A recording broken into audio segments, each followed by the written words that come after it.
የፓርቲና የመንግስት ተግባራትን ለማሳካት አመራሩ ከምን ጊዜም በላይ ቁርጠኛ ሆኖ የተጀመሩ የልማት ስራዎችን ከግብ ለማድረስ ተግቶ መስራት ያስፈልጋል ሲሉ የወላይታ ዞን የመንግስት ዋና ተጠሪ ዶክተር አማረ ቦታ ተናገሩ። በእቅድ ተነጥፎ እየተከናወኑ ያሉ የመሰረተ ልማት ስራዎች እንደተጀመሩ ማለቅ እንዳለባቸው በመግለጽ በፍጥነት ማከናወን እንደሚገባ የተናገሩት ደግሞ የመድረኩ ተሳታፊዎች ናቸው። በወላይታ ዞን ብልጽግና ፓርቲ ቅርንጫፍ ጽሕፈት ቤት አንደኛ ሩብ ዓመት ስራ አፈጻጸምና በቀጣይ ሊሰሩ በሚገቡ ጉዳዮች ዙሪያ የውይይት መድረክ አካሂዷል።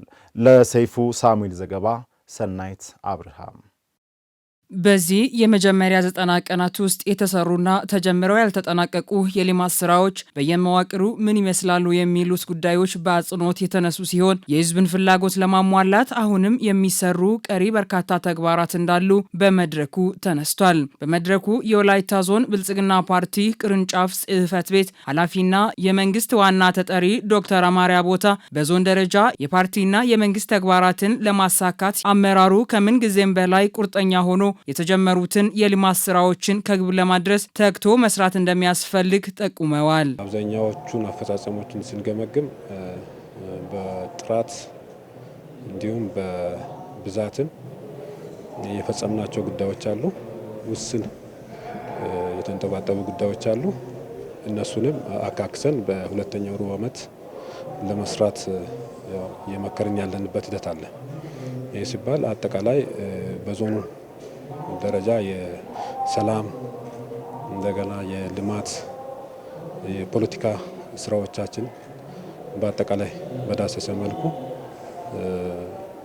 መጀመሪያ ምን መስራት ነበረብን፣ ምንስ ቀረ የሚለው ነው የምናየው። ዶክተር አማረ አክለውም ተጀምረው ያልተጠናቀቁ ፕሮጀክቶችን ለመጨረስ ከምን ጊዜም በላይ ቁርጠኛ ሆኖ መስራት ይገባል ብለዋል። ሌላው ከመሰረተ ልማት ስራዎች የተጀመሩ ፕሮጀክቶች በ90 ቀን ለመፈጸም ያቀርናቸው ውጥኖች እነሱን የፈጸምንበት የተለያዩ አካባቢዎች ላይ የትምህርት ተቋማት፣ የጤና ተቋማት ቆሞ ቀርቶ የነበሩ ዘመን ያስቆጠሩ ፕሮጀክቶችን ከቆሙበት ለማስቀጠል የተደረገ ያለ ስራም ማየት ይቻላል። ከዚህ ባሻገር ሌሎች የመልካም አስተዳደር ስራዎችንም እየፈታን የመጣንበት ከጊዜ ወደ ጊዜ ወደ ህዝብ ቀረብ ብለን የህዝብን ልብ ትርታ እያዳመጥን የህዝቡን ችግር ለመፍታት የተደረጉ ያሉ ጥረቶች አሉ። ይህን ቀጣይነት ባለው መልኩ እያጠለቅን መሄድ አለብን ብለን ገምግመናል።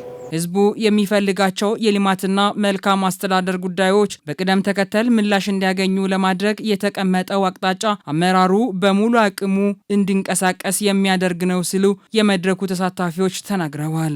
በተለይ በአመራር ደረጃ ያሉ ብልሽቶች በተገቢው እንዲታረሙ፣ ይህም በዋናነት በአመለካከት በተግባርና በስነ ምግባር ደረጃ ከዚህ በፊት በመዋቅሮች ሲስተዋሉ የነበሩ ችግሮች በተገቢው ታርሞ በ2018 ከዚህ በጸዳ መልክ የመንግስትና የፓርቲ ስራዎችን አመራር ወደ ትክክለኛው አመራር ቁመና ላይ በመምጣት በተለይ እስካሁን በነበርንበት ወቅት በተለያዩ ውጣ ውረዶች መነሻ ሲጓተቱ የነበሩ ተግባራት ቶሎ በእቅድ ታቅዶ ተፈቶ ህዝባችን መካስ እንዳለብን በዋናነት የመኸር አፈጻጸም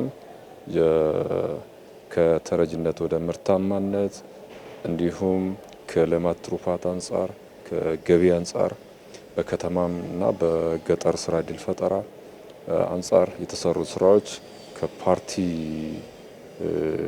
መዋጮ ከወልማ ከዲቻ ሌሎች የትራንስፎርሜሽን አጀንዳዎች እያንዳንዱ መዋቅር ያለበት ነባራዊ ሁኔታ ጉድለቶች በስፋት ውይይት እየተደረጉ ነው ያሉት።